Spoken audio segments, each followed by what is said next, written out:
Setelah dibersihkan beberapa menit, akhirnya tulisan di sisi kiri mobil box itu bisa terbaca lagi. Bau menyengat yang sebelumnya, seperti memaksa menguras isi perut juga sudah tidak tercium. Sudah hampir setahun Steve bekerja sebagai kurir pengantar daging di perusahaan supplier, yang memasok keperluan puluhan resto berbintang di sebuah kota besar.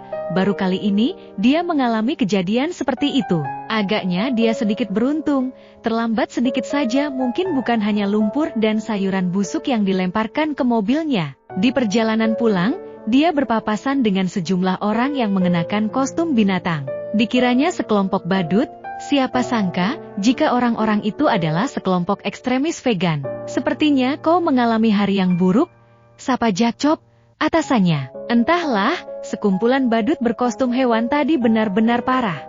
Aku saja yang mungkin sedang sial, jawab Steve sambil meletakkan ember beserta alat pembersih lalu meregangkan otot punggung. Mendengar itu Jacob hanya tertawa ringan, sambil memberikan bungkusan kecil yang disebutnya sebagai bonus titik, tapi itu setara dengan 2 bulan gajimu. Jacob menepuk pundak Steve, sambil memberikan gestur yang meminta Steve agar tetap semangat sambil bertolak menuju ruang kerjanya. Setelah mengembalikan alat cuci dan yakin tidak melupakan apapun, Steve bergegas ke parkiran, merogoh kunci motor dari saku celananya dan pulang. Sampai di rumah, dia disambut oleh wajah khawatir milik istrinya yang terduduk di kursi roda. Tidak biasanya Steve pulang terlambat. Ada sedikit kekacauan jadi aku harus membereskan beberapa hal sebelum pulang.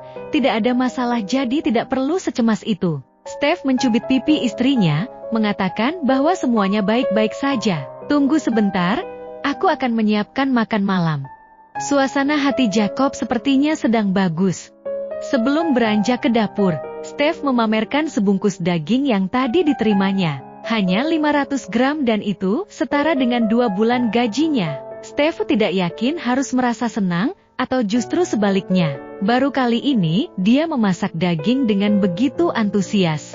Mulai dari proses marinasi, memanggang sampai tahap plating. Aroma daging tersebut juga benar-benar berbeda dengan daging yang biasa dia beli di swalayan di dekat tempat tinggalnya. Kita baru saja menghabiskan 2 bulan gajimu seperti itu bukanlah apa-apa, ucap istrinya dengan nada bercanda.